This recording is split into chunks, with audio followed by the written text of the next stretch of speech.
Bonjour et bienvenue sur Prenons un café, le podcast qui parle de parentalité, mais surtout d'humanité, sans tabou ni complexe. Je suis Élise Bulté et chaque mardi, je te propose des conversations avec des humains et des humaines concernés de près ou de loin par la parentalité. Nous échangeons sur des sujets importants de société, souvent éloignés des contes de fées, mais toujours criants d'actualité. Qui dit été, dit Love Story sur Prenons un café. Cette semaine, on part prendre des nouvelles de Priscilla, qui nous avait raconté son tourbillon du divorce en 2020 dans l'épisode 31, alors que sa fille avait à peine 3 ans. 3 ans plus tard, ça ne s'invente pas, la vie de Priscilla a bien changé puisqu'elle est de nouveau en couple et vient même de s'installer avec son nouveau compagnon. Mais alors, comment on fait pour intégrer un nouvel amoureux dans une vie de famille déjà établie? C'est exactement ce que Priscilla nous raconte, entre autres, dans cet épisode. Tu penses être seule à galérer? Mets tes écouteurs et prenons un café. Bonjour Priscilla. Bonjour. Bienvenue encore sur Prenons un café. Je suis ravie de te retrouver pour cette capsule estivale de Que sont-ils et que sont-elles devenus? Tu es passée sur Prenons un café il y a longtemps maintenant. Tu étais l'épisode, je crois, 31 ou 32. 31, il me semble, de la rentrée de 2021. 2020, je pense. 2020, oui. Oui, on est encore en plein Covid. Et donc, 3 ans se sont écoulés depuis notre enregistrement. Et moi, je suis très contente de te retrouver aujourd'hui pour connaître la suite de l'histoire. Avant toute chose, est-ce que tu peux te présenter pour les personnes qui ne t'auraient pas écouté? Donc, je m'appelle Priscilla, je suis professeure des écoles en région parisienne et j'ai une petite fille de 6 ans et demi et un compte Instagram, c'est Délicate PRS. Voilà. Trop bien. On avait abordé le sujet, à l'époque, tu venais juste de divorcer du papa de ta fille. Donc ta fille, elle était 3 ans, donc oui, c'est ça. Elle avait 3 ans. Et c'est un épisode qui avait aidé, je pense, beaucoup de personnes qui se sont retrouvées dans une situation similaire et qui avaient justement personne à qui en parler et qui avaient besoin d'entendre des témoignages assez positif, mine de rien, parce que c'était assez récent et je me souviens de tes mots qui étaient quand même plutôt encourageants, plutôt positifs sur une séparation saine en regard des enfants. Et c'était hyper sympa à entendre. Aujourd'hui, on va parler de la suite, parce qu'il y a une suite, et moi j'adore les suites. Donc il y a 3 ans, tu nous racontais que tu venais de rencontrer quelqu'un. Oui. Donc on est arrivé sur une vie d'après. C'est ça. Est-ce que tu peux... alors, tu m'as dit en off, il y a quelques minutes, que cette relation fut un peu foireuse. Est-ce que tu as envie de nous en dire un peu plus? Ça c'est... Je pense que voilà, j'ai foncé dans une relation juste après mon divorce. Je pense que j'en avais besoin, en fait, parce que c'est le grand inconnu. Donc tout de suite, se trouver quelqu'un et s'accrocher à une personne, peu importe la personne, ça rassure. En tout cas, moi, j'ai tendance à fonctionner comme ça. Et je me suis vite rendu compte que ça n'allait pas fonctionner entre nous pour diverses raisons, nombreuses. Mais ça a mis du temps quand même pour que je me sépare de cette personne. Je pense que j'avais besoin de ce moment-là, déjà pour avoir un repère, pour être un peu moins perdue.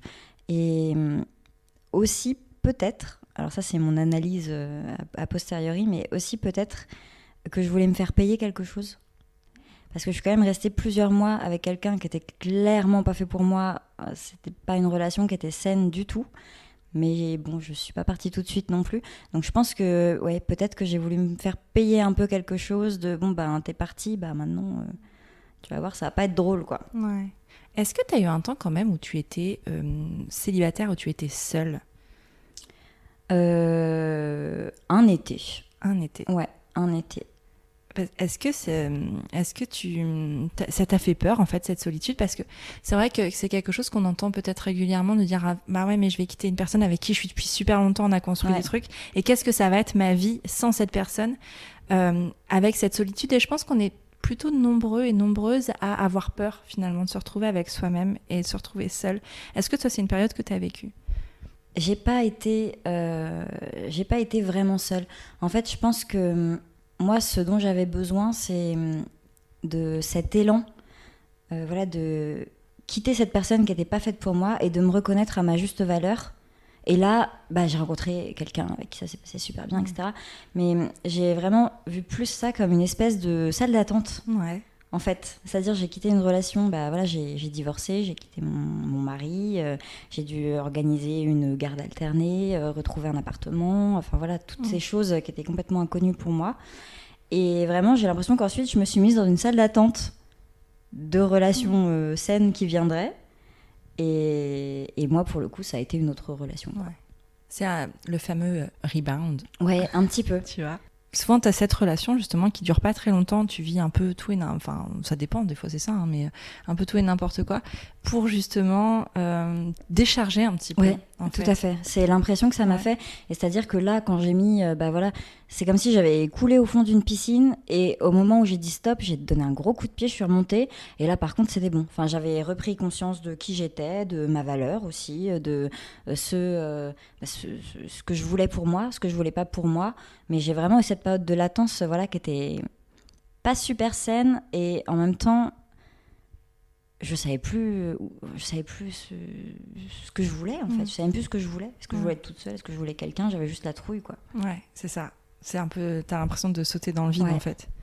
Tu parlais d'appartement juste avant et je pense que c'est un sujet qui fait peur à beaucoup de femmes qui partent. Comment ça s'est passé pour toi de chercher un appartement en tant que mère célibataire en région parisienne en plus? Comment ça s'est passé? Alors, ça a été un cauchemar. Ça a été effrayant, c'est vraiment le mot, effrayant. J'aurais pas fini à la rue parce que j'aurais fini, le père de ma fille m'aurait hébergé si j'avais rien trouvé ou mes parents m'auraient hébergé.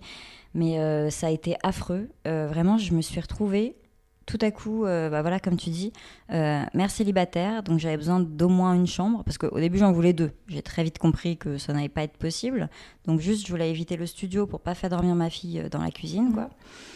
Et même entre guillemets en étant fonctionnaire, donc avec la fameuse sécurité de l'emploi, ça a été super compliqué parce que je gagnais pas assez en tant qu'enseignante pour en région parisienne pouvoir prétendre à la location d'un appartement avec une chambre.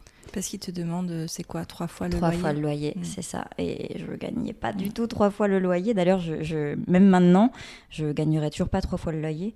Donc moi, ce qui m'a sauvée, ça a été, après plusieurs mois de recherche, de tomber sur un couple de retraités qui, en fait, m'ont fait confiance. Je leur ai dit, les agences ne veulent pas de moi, je ne trouve rien, j'ai une petite fille, je suis sérieuse, je suis enseignante, je veux juste un endroit pour faire dormir mon enfant. Donc j'ai atterri dans un appartement qui était franchement pas incroyable. Rose, elle était dans une chambre, il n'y avait même pas de fenêtre, alors ça c'était mon drame personnel. Elle en avait rien à faire. Mais moi, ça a été un drame personnel. J'en avais rien à faire de dormir dans la cuisine, mais qu'elle soit dans une chambre où il n'y a pas de fenêtre, je l'ai vraiment super mal vécu parce qu'en plus, je ne pouvais pas m'empêcher de comparer avec ce que son père pouvait lui offrir. Et lui, il pouvait lui offrir bien autre chose. Donc, c'est pareil, ça a été une période... c'était compliqué. C'était compliqué. Mais quand j'ai trouvé ce toit-là, j'étais déjà bien heureuse de l'avoir. Et ensuite, j'ai entamé les démarches pour acheter. Ah ouais. Parce que c'était ma seule porte de sortie, en fait. C'était plus simple, finalement, d'acheter que complètement. De louer. Ah ouais. Complètement. J'ai le crédit que j'ai pu trouver, donc encore une fois en étant toute seule, divorcée, en gagnant pas des mille et des cents, est bien inférieur à ce que je devrais sortir pour pouvoir louer un appartement qui serait 2 fois plus petit que celui que j'ai, au même endroit dans la même ville. Ah ouais.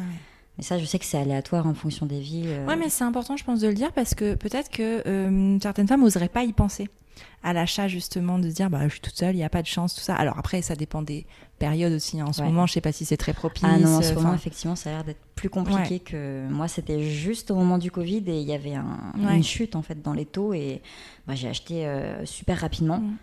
Très facilement, très rapidement, à tel point que, tu vois, mes parents, ils étaient là, genre, t'es sûre de ce que tu veux faire, etc. Mais en fait, dans ma tête, c'était très clair. Je voulais autre chose que ce que j'avais. J'avais trouvé une sortie pour l'avoir et j'ai foncé dedans. Et franchement, tu vois, 3 ans après, je regrette pas un seul instant. Je suis super contente et je me dis, je l'ai fait. Mais ouais, c'est ça. Je l'ai fait, j'ai acheté toute seule mon appart. Ouais, c'est ça, c'est la question que j'allais te poser justement. Qu'est-ce que tu as ressenti le jour où tu as signé et tout ça? Une fierté quand j'ai quitté. En fait, je suis entrée dans ce petit appartement, je te dis, il y avait une fenêtre dans tout l'appartement. Il était vraiment minuscule. Et il n'était pas dans la chambre de Rose. Il y avait une fenêtre et je suis rentrée dans ce petit appartement en pleurant, en me disant que ma vie était fichue, que j'étais nulle, que j'étais une maman nulle, que j'étais une femme qui trouverait plus jamais rien, plus jamais personne. Et j'en suis sortie en pleurant aussi, mais de bonheur. J'ai pleuré de bonheur de me dire oh, putain meuf, tu l'as fait. Ouais. Tu l'as fait quoi. T'es sortie de là et la tête haute, tu pars acheter ton appartement. Ouais. Tu vas plus galérer à louer quoi. Comme quoi, ce qu'on peut retenir, c'est que en fait, c'est ok d'avoir des sas justement où c'est moins bien, parce que souvent c'est ce moins bien qui va te permettre d'accéder à un beaucoup mieux, et c'est normal en fait de redescendre et de pas avoir tout de suite aussi. Enfin, c'est une belle leçon de patience, de persévérance aussi, je trouve. Donc c'est hyper intéressant de...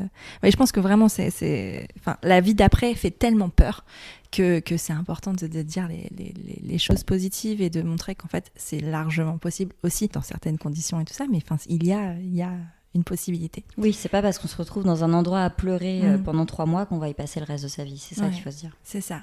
Bon, ça se termine avec ce garçon qui finalement n'a pas duré.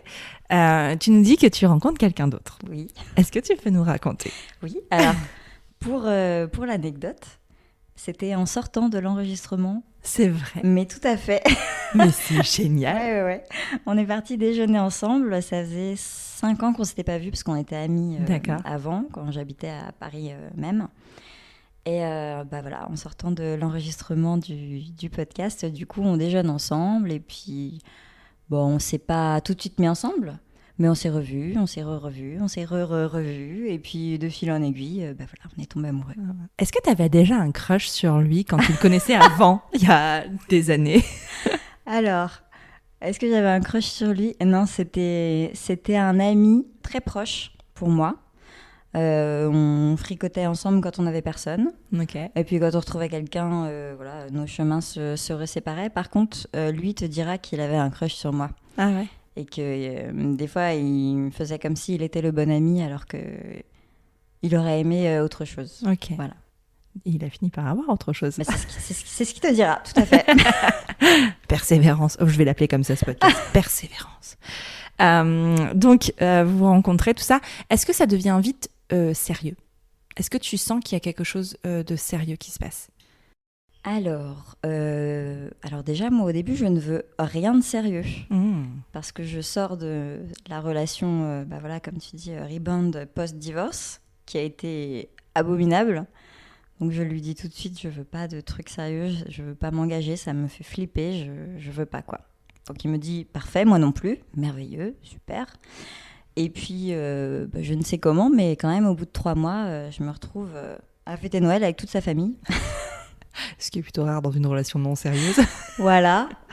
Et puis, je sais pas, en fait, ça s'est fait très naturellement. On n'a pas trop parlé de si on voulait donner un côté sérieux ou pas à la relation. En fait, je pense qu'on s'est senti en confiance. Et du coup, ça s'est fait très naturellement. Ouais. Ta fille est en garde alternée. Est-ce que tu penses que le côté garde alternée facilite des nouvelles rencontres et une nouvelle vie amoureuse ? Complètement. Ouais. Complètement. Et d'ailleurs, depuis du coup l'enregistrement du podcast, j'ai souvent des messages de femmes qui m'écrivent en me disant mais moi je suis bloquée, j'arrive pas à rencontrer quelqu'un parce que j'ai la garde des enfants tout le temps. Et du coup, il faut que je me trouve un créneau, sauf que j'en ai un tous les 2 mois, c'est pas assez pour rencontrer quelqu'un, etc. Et c'est vrai que moi, autant au début, ça me terrifiait de ne plus être avec ma fille tout le temps, parce que j'ai quand même été maman au foyer pendant 3 ans, donc j'étais collée à elle, nuit et jour, et ce côté vraiment de ne plus la voir que la moitié de l'année, ça me faisait flipper. Et en fait, finalement, c'est vrai que si j'avais pas eu cette liberté-là, j'aurais pas pu non plus profiter à fond de cette nouvelle vie de femme, en fait, que je pouvais avoir. Oui, parce qu'en fait, ce que tu racontes, en fait, là, vraiment déchirant de ne pas avoir son enfant une semaine par mois, mais en même temps, il y a aussi quand même ce côté positif d'avoir ce temps pour soi, d'avoir ce temps pour respirer aussi, et de vraiment, pour de vrai, partager la charge parentale, ce qui Et parfois des causes de séparation, hein, d'ailleurs, une trop de charge mentale et de l'impression de tout gérer, c'est souvent pas une impression, de pouvoir respirer aussi et de pouvoir penser à soi.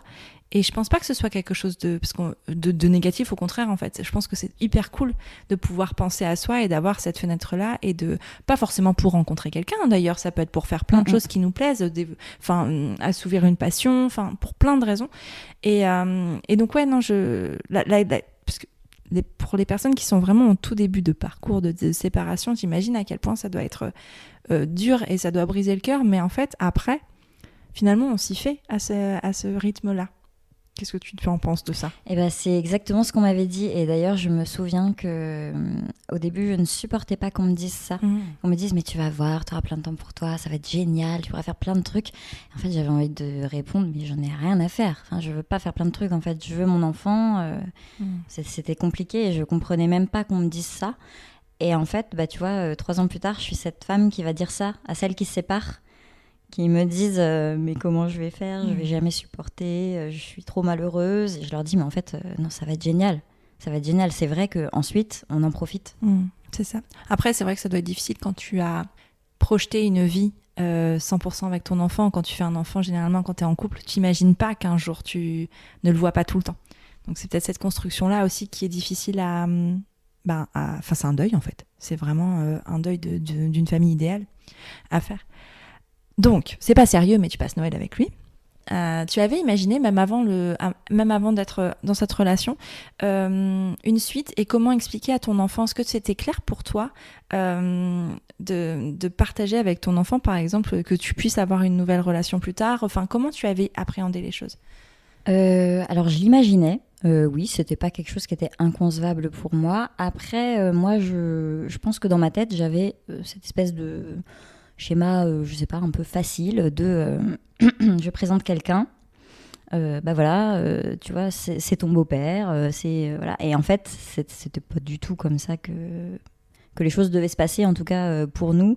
Et je pense que si j'avais fait ça, ça aurait été une catastrophe. Comment ça s'est passé du coup, leur rencontre et l'introduction finalement de ton nouveau compagnon dans cette vie de famille ? Alors moi, j'ai complètement suivi les besoins et les envies de mon amoureux, en me disant qu'après tout, c'était peut-être lui qui allait être le plus effrayé dans l'histoire, donc autant le laisser avoir une marge de manœuvre. Donc il m'a dit tout de suite, pas avant 1 an, je veux pas rencontrer ton enfant avant 1 an, je suis pas prêt, etc. Au final, je crois qu'il l'a rencontré au bout de 2 mois. Voilà. 4 mois, je sais plus. Enfin, en tout cas, c'était moins de 4 mois. En fait, mais voilà, je pense qu'il avait besoin que je lui dise OK, il n'y a pas de pression. Une fois la pression enlevée, je pense que du coup, c'était beaucoup plus simple pour lui d'envisager une rencontre. Et c'est pareil, il voulait pas être le beau-père. Il m'a dit, moi, je suis ton amoureux. Voilà. Toi, tu es la maman de Rose et moi, je suis ton amoureux. Mais par rapport à Rose, j'ai pas de place définie.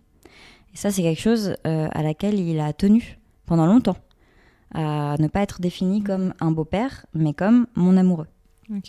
Donc c'est comme ça qu'il a été introduit.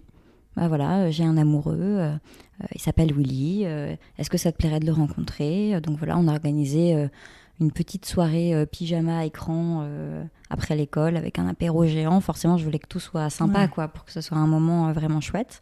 C'était terrorisant. On était tous tendus, je pense. Mais ça s'est super bien passé. Et puis, voilà, ils se sont vus une fois. Ils se sont revus, mais pas tout de suite, peut-être 3 semaines après. Elle l'avait oublié. Parce que 3 semaines, quand on a 3 ans, en fait, c'est pas... Il y a un monde, quoi, qui se passe. Et d'ailleurs, c'est en voyant qu'elle se souvenait plus trop de lui qu'il m'a dit on peut peut-être essayer de se voir plus souvent ensemble. Ça l'embêtait qu'ils se souviennent pas de lui. Je pense. Et du coup, voilà, au début, on se voyait, je pense, toutes les 2-3 semaines, tous les 3. C'était pas régulier. Et puis, c'est vrai qu'au fur et à mesure du temps, c'est Rose qui me demandait est-ce qu'il va être là ? Puis quand il n'était pas là, elle était déçue. Donc voilà, j'en ai fait part. Je faisais un petit peu le pigeon voyageur entre les deux. Et puis plus tard, beaucoup plus tard, je dirais peut-être au bout de 2 ans, c'est lui qui a commencé à me dire oh, j'ai pas vu Rose cette semaine, c'est vrai qu'elle me manque. Ouais. Voilà, donc ils ont tissé petit à petit leur relation tous les deux en fait. Et là, depuis cette année, voilà, c'est le beau-père. Ah oui. Il a le titre. Il a été couronné. Il a le titre officiel de beau-père. C'est Rose qui lui a dit d'ailleurs, je crois. Toi, t'es mon beau-père. Voilà, ok, c'était posé. Et puis maintenant, ça le dérange plus du tout. Mais finalement, en fait, c'est ça. On a tendance à vouloir poser des étiquettes sur des personnes ou sur des relations, alors qu'en fait, c'est les personnes qui vivent cette relation qui sont en capacité, entre guillemets, ou même en légitimité de poser ces étiquettes-là. C'est pas... Parce que finalement, c'est leur relation à eux deux. Toi, tu as ta relation avec lui, ta relation avec elle, mais eux deux, c'est eux qui construisent les choses. C'est peut-être pas... Peut-être que parfois, les parents ont envie de précipiter les choses et de mettre tout de suite cette case, de mettre tout de suite cette étiquette comme un besoin de faire famille à nouveau, alors qu'en fait, il y a déjà une famille. Parce que ça. Ta fille a déjà une maman, a déjà un papa, et même si c'est plus en vie commune, ça reste une famille. Et c'est ça qui est intéressant, je trouve, dans ce que tu dis, de laisser l'opportunité justement de tisser les liens et d'écouter l'un et l'autre. Et finalement, c'est la communication et l'écoute qui va être hyper importante à ce moment-là. Est-ce que vous vivez ensemble avec ton amoureux ? Oui, alors c'est très très récent. Ouais, ok. Donc du coup, là, ils sont amenés à se voir un peu plus souvent. C'est ça. Trop bien. Alors, maintenant qu'il vit avec nous, Rose continue de me réclamer une soirée par semaine seule avec moi. Donc elle est très contente de le voir. D'ailleurs, s'il n'est pas là quand moi je le récupère de chez son père, c'est le drame, parce que pourquoi Willy n'est pas là, je voulais qu'il soit là, etc. Mais elle s'assure d'avoir toujours une soirée, on regarde sur le calendrier, où on n'est que toutes les deux. Et on peut dîner ensemble toutes les deux, dormir ensemble toutes les deux. Voilà, elle a besoin vraiment de ce moment, c'est un besoin qu'elle a très bien verbalisé. Ouais. Oui, mais en même temps, c'est ça, tu restes sa maman et elle a besoin aussi de te garder pour soi. Mais est-ce que ça serait pas aussi intéressant de fonctionner comme ça quand on est encore avec le papa des enfants, tu vois Non, mais c'est vrai, de se dire, ah bah tiens, on a une soirée rien que toutes les deux, on a une soirée rien que tous les deux. Moi, je sais que, alors, moi, j'ai très peu de soirées rien qu'avec ma fille parce que mon mec est tout le temps là.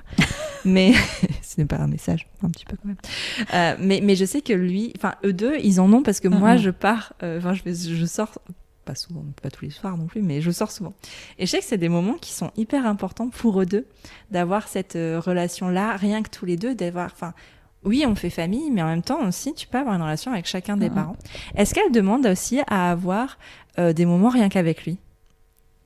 Alors, elle le demande pas, mais elle en a, et elle est très heureuse quand elle en a. Par exemple, quand ça arrive que j'ai un conseil des maîtres, un conseil d'école, une réunion, etc., donc je peux pas directement sortir avec elle de l'école, c'est lui qui va venir la chercher. Et puis, la dernière fois, j'avais un conseil qui était prévu, donc je l'avais prévenu, j'avais dit, tu sais, c'est Willy qui va apporter ton goûter, qui te ramène à la maison. Elle était trop contente. Et puis, je suis revenue la voir dans la journée, parce que du coup, ma fille est dans mon école. Je suis revenue la voir dans la journée, toute contente, parce qu'on avait annulé mon conseil. Donc moi, j'étais ravie de ne pas passer 2 heures de plus en réunion. Et elle était dégoûtée. Elle était dégoûtée, voilà, parce qu'elle voulait rentrer avec Willy, etc. Est-ce que tu en as profité pour aller boire un verre avec des copines ? Non, on est rentrés, mais par contre, ils ont quand même beaucoup de moments tous les deux. Par exemple, en vacances, ils se sont fait une matinée complète juste à eux deux à aller faire de l'acrobranche. Enfin voilà, ils se font vraiment des moments tous les deux comme ça et ça se passe super bien et les deux sont ravis. Ouais, trop bien. Quand on a parlé il y a 3 ans, parce que je pense que c'est aussi important d'aborder ces sujets-là, tu nous disais vous aviez, avec ton ex-mari en tout cas, fait en sorte d'avoir encore des moments juste vous trois, en tant que famille, j'allais dire pas étendue, parce que du coup c'est voilà ça, en tant que noyau familial. Est-ce que c'est quelque chose que vous mettez encore en place ? Oui, alors pour ceux qui ne le savent pas, d'ailleurs je sais pas si tu le sais, mais mon ex-mari a acheté un appartement à côté du mien. Ah, c'est génial. Enfin, c'est génial quand ça se passe bien, mais c'est génial. Ça se passe bien, donc pour le coup, oui, c'est très chouette, c'est très pratique. Donc voilà, on est à 2 rues l'un de l'autre. C'est très pratique et du coup, voilà, on peut se voir à pied. Et oui, on continue de se voir pour les événements qui sont importants. On a fait un concert tous les 3 C'était super chouette, c'était le premier de Rose. On fait des apéros, on fait les anniversaires de Rose. Alors, le dernier anniversaire, du coup, il y avait tout le monde. Il y avait le papa, le beau-père, Rose et moi. Trop bien. Ça se passe très bien, franchement. Mais tout le monde prend la situation avec beaucoup d'intelligence. Je pense que c'est pour ça que c'est possible. Puis avec le temps qui passe, est-ce que du coup, les ressentiments et les anciens sentiments s'estompent aussi et finissent par disparaître? Donc peut-être qu'il y a cette chose-là qui joue aussi, tu vois. Je me dis, quand t'es au début de séparation, genre t'es encore peut-être un peu en colère en fonction de ce qui s'est passé et tout ça. Donc c'est peut-être plus difficile, mais avec le temps qui passe, tout ça devient plus serein, plus apaisé. Oui, puis on est tous là pour Rose, de toute façon. Elle a toujours été au centre. Ouais. Donc ça change pas. Et voilà, en fait, on l'aime tous très fort. C'est ce que je lui dis à Rose. En fait, tu as de la chance. Parce que tu as une personne de plus qui t'aime maintenant. Ouais. Voilà, tout le monde t'aime, tout le monde est autour de toi. Voilà, ça se passe très bien. C'est trop chouette, c'est trop bien. Puis si t'as l'idée d'avoir un appartement pas très loin, après ça va être chouette quand elle va grandir. On pourra y aller à pied, toute seule et tout. Si elle a oublié un truc, t'as pas loin à aller. Ça. C'est génial. Est-ce que, alors attention, question plus portée futur et avenir, est-ce que toi tu envisages d'avoir d'autres enfants? Est-ce que tu en as envie? Alors d'autres au pluriel, non. Ouais. Un, peut-être, oui. C'est pas impossible. Ouais, c'est quelque chose qui... tu vois, souvent que je pose cette question-là en début d'interview, de me dire, est-ce que tu as toujours désiré être mère et comment tu envisageais avant de devenir mère le schéma familial. Est-ce que toi, dans ton imaginaire, avant même de devenir mère, c'était quelque chose qui t'attirait d'avoir plusieurs enfants? Est-ce que c'était ou alors c'était qui vivra verra? Je pense que j'avais même pas réfléchi à cette question. J'avais juste un désir de maternité, mais c'était pas j'aurais 3 enfants, un chien. Tu vois? Non. Déjà je voulais avoir 7 enfants là. Ouais, c'est ça. Ah, j'aime bien cette phrase. J'aime bien cette phrase. Est-ce que vous en parlez entre vous de cette possibilité qu'un jour la famille s'agrandisse et que la configuration change aussi? Oui, on en parle. Après, voilà, c'est pas au présent, c'est vraiment au futur. On en discute. Après, on évite d'en discuter devant Rose parce qu'elle a un fort désir de devenir grande sœur. Je pense que c'est l'âge parce qu'autour d'elle, elle voit que toutes les petites filles et les petits garçons de son âge commencent à avoir des petits frères et des petites sœurs ou les ont déjà. Donc c'est vrai que étant donné qu'il n'y a rien de concret et de sûr, on évite d'en parler devant elle pour pas lui faire mal, quoi. Ouais. D'ailleurs, c'est un truc qui m'intéresse parce que tu vois, ma fille a plus ou moins le même âge et elle a un très très fort désir d'être grande sœur, sauf que moi je ne veux pas d'autres enfants. Comment tu gères ça? Qu'est-ce que tu lui dis si elle exprime ça? Non, parce que moi des fois je vois des trucs qui me brisent le cœur et je réagis d'une certaine façon, mais ça me fait un peu presque plaisir et rassurer de voir que d'autres personnes vivent ça aussi. Qu'est-ce que tu lui dis? Alors je pense que c'est plus simple pour moi que pour toi parce que moi je lui dis peut-être un jour. C'est pas exclu. Je lui dis peut-être un jour. Après, elle est très au fait de la contraception. Donc elle sait très bien que pour l'instant c'est impossible que sa maman ait un bébé dans le ventre parce que sa maman a déjà un stérilet dans le ventre. Elle le sait si bien qu'elle m'a déjà dit bon, quand est-ce que t'enlèves le truc dans ton ventre? Voilà, donc elle sait très bien comment ça fonctionne et elle sait très bien que pour l'instant c'est mort. Mais voilà, je laisse la porte ouverte. Je lui dis peut-être un jour, on sait pas, on peut pas savoir. Et puis de toute façon, c'est même pas moi qui décide. C'est-à-dire que même si un jour, voilà, je suis prête, j'ai ce désir au présent, je veux essayer maintenant, mon conjoint aussi. Peut-être que ça fonctionnera pas en fait. Donc je veux pas lui promettre quoi que ce soit et on laisse la porte ouverte et on sait pas. Okay. Mais oui, non, moi j'ai fermé la porte. J'ai mis le stérilet aussi. Mais ceci dit, et pour répondre à ça, elle le comprend très bien. On lui a expliqué vraiment les choses que c'était un truc qui devait se désirer vraiment très profondément, comme nous on l'avait désiré elle. Et elle n'est pas fâchée contre nous. Elle nous en veut pas. Elle est juste triste parce qu'elle n'aura pas de frère ou de sœur. Mais enfin, elle distingue vraiment les deux. Et je trouve ça chouette, mais en même temps, c'est l'apprentissage, je pense, de la parentalité. On peut pas empêcher nos enfants d'avoir mal et d'être déçus. Et je vais pas prendre une décision pour lui faire plaisir. En tout cas, pas cette décision-là. Mais voilà, on en discute, on en a discuté. Et même si c'est dur pour elle, on l'accompagne toujours. Mais ouais, non, c'est... Je sais pas si c'est l'âge en vrai, parce que moi, ça fait un petit moment que ça dure quand même cette histoire. Quelles sont les questions généralement que tu reçois sur Instagram quand tu parles de séparation, de vie d'après? Qu'est-ce qu'on te demande majoritairement? Alors, je reçois 2 types de messages majoritairement. Alors, les premiers, c'est des messages, je pense, qui sont envoyés quand la personne est au fond du trou. C'est-à-dire, est-ce que j'ai raté ma vie? Comment t'as fait? Combien de temps je vais continuer à pleurer tous les jours? Est-ce que ça s'arrête à un moment? Alors, c'est affreux parce que je sais que cette phase, elle existe parce que je suis passée par là aussi. Mais voilà, c'est vrai que je reçois beaucoup de messages de femmes qui me disent bah ça y est, j'ai sauté dans le vide en fait et maintenant je suis perdue et je regrette et je sais pas quoi faire et c'est affreux. Donc est-ce que tu as des conseils? Qu'est-ce que je peux faire pour aller mieux? Alors malheureusement les réponses elles sont un peu bateaux, c'est toujours essaye de prendre du temps pour toi, sors, vois des copines. Et puis les autres messages que je vais recevoir, ça va être 1 an post-rupture. Oh, c'est génial, ça va beaucoup mieux. Mais alors des fois, ça vient des mêmes personnes qui vont me dire je t'avais envoyé un message, j'étais au fond du trou. Et puis en fait, maintenant, je regrette pas du tout. Je suis super contente. En plus, j'ai rencontré quelqu'un. Enfin voilà, il y a vraiment les 2 grands opposés.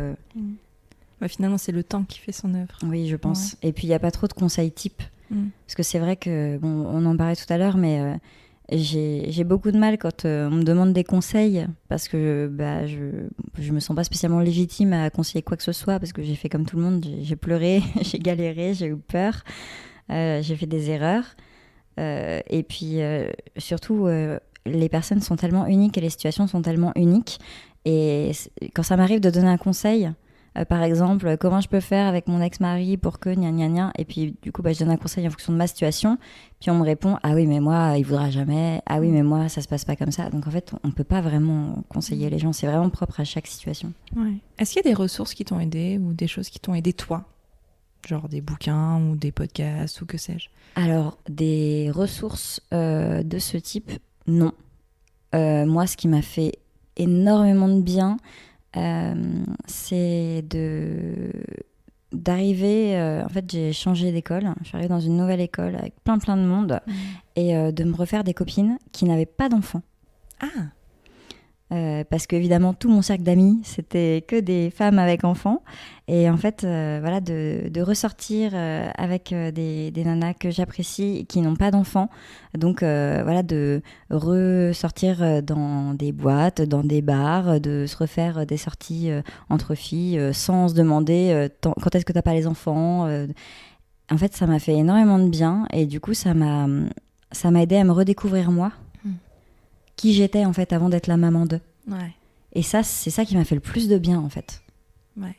Oui, parce qu'en fait, même dans une situation de relation de longue durée, tu as des amis en commun et parfois tu as envie de sortir de ce cercle-là et tu as envie de rencontrer d'autres personnes. Alors, c'est pas toujours simple. Toi, tu as réussi à le faire dans le cadre de ton travail. Mais il y a plein de façons aussi de rencontrer d'autres personnes. Il y a des réseaux sociaux, il y a des soirées qui sont organisées, des trucs comme ça. Et on se dit peut-être parfois, ah, mais j'ai peur d'y aller parce que je connais personne. Mais justement, il faut y aller parce que c'est là peut-être que des rencontres super sympas vont se faire sans ambiguïté aucune et qui vont te permettre justement d'avoir un nouveau souffle et de pouvoir être la personne que tu veux être. C'est ça, oui. Parce que je pense qu'il y a vraiment ce côté de, même que ce soit on te voit dans ton couple ou dans ton ancien couple, on te voit en tant que maman, on te voit en tant que pour plein de choses. Et en fait, aujourd'hui, t'es une autre personne, quoi qu'il arrive, en fait. Et c'est très, très OK d'être une autre personne, de changer. Certains pourront vous le reprocher, mais je pense que c'est pas un reproche à faire. Enfin, tout le monde change. Et c'est très, très sain de changer quand la situation ne nous convient plus. Donc, inévitablement, quand on divorce, on va changer, c'est sûr. Et ouais, d'aller peut-être aller chercher justement ces mains qui peuvent se tendre parfois et qu'on a tendance à pas voir. Oui, c'est vrai. Qui viennent justement pour vous sortir de ça, et même si c'est dur et même si des fois on n'a pas envie, y aller quand même, quoi. Je pense ça peut être important, avec ou sans enfant d'ailleurs. Enfin, je veux dire, ça peut se faire aussi, puisque toi c'est plus facile parce que tu as la garde alternée. Tout à fait. Mais quand on est dans une situation où justement on a tout le temps les enfants, on peut trouver peut-être des autres nanas qui sont dans la même situation et qui ont des enfants. Les enfants jouent ensemble et toi tu peux avoir une conversation d'adulte aussi autour d'un verre ou autour de quoi que ce soit. Ça peut être chouette aussi de se créer ce genre de... Il y a plein de groupes sur Internet, sur Facebook, des trucs de votre ville ou quoi. Ça peut être juste mettez un message, au pire on vous dit non. Enfin, il n'y a rien à perdre, je pense. C'est ça, mais ça il faut bien se le dire. De toute façon, il n'y a rien à perdre. et on y va. Ouais, c'est ça. Enfin, il y a vraiment, le pire qui puisse arriver, c'est qu'on dise non ou que ça ne matche pas, quoi. Et c'est pas grave, en soi. Je pense qu'on apprend quand même quelque chose. Merci beaucoup, Priscilla. Merci à toi. Pour ton témoignage. Donc, si on a d'autres questions à te poser, peut-être des questions auxquelles j'ai pas pensé, si on a envie de continuer la conversation avec toi, où ça peut se passer? Du coup, sur mon compte Instagram, DelicatePRS. Ouais. Merci beaucoup. Et puis, plein de bonheur. Merci. Que tu t'amuses encore, que tu kiffes, quoi. Parce qu'en fait, s'il y a un message, je pense, à retenir, c'est que la vie d'après, c'est du kiff. Oui, complètement. Ouais, trop bien. Merci. Voilà, c'est terminé pour ce nouvel épisode de Prenons un café frappé, la capsule estivale dans laquelle on retrouve les anciens invités du podcast. Je te remercie d'avoir écouté jusqu'au bout et s'il t'a plu, je t'invite à le partager sur tes réseaux sociaux, à tes amis dans la vraie vie, bref, au plus grand nombre. Après ça, tu peux aussi envoyer un max de love à Prenons un café sur Apple Podcast. C'est hyper simple. Tu ouvres ton appli Apple Podcast sur ton iPhone, tu vas sur Prenons un café et tu descends tout en bas. Là, tu mets le nombre d'étoiles que tu souhaites. Au choix, 5. Et tu écris ce que tu veux dans la section Avis. Par exemple, le 15 juin, Aurélie MK écrivait « Ma dose de décrochage dans mon quotidien de maman de 3 kids. Tellement bienveillant et éclairant. Merci. » Mais c'est moi qui te remercie, Aurélie, pour ta fidélité, pour ce temps que tu prends pour toi et pour ton soutien. Bon, et puis si tu n'as pas Apple Podcast, tu peux toujours parler de Prenons un café autour de toi, ça ne mange pas de pain et ça fait toujours plaisir. Tu es sur Prenons un café, le podcast qui parle des sujets de parentalité, mais surtout d'humanité, sans tabou ni complexe. Je te retrouve la semaine prochaine pour un nouvel épisode estival. Abonne-toi à Prenons un café sur ton appli de podcast préféré pour ne rien manquer. D'ici là, prends bien soin de toi. Autour d'un café.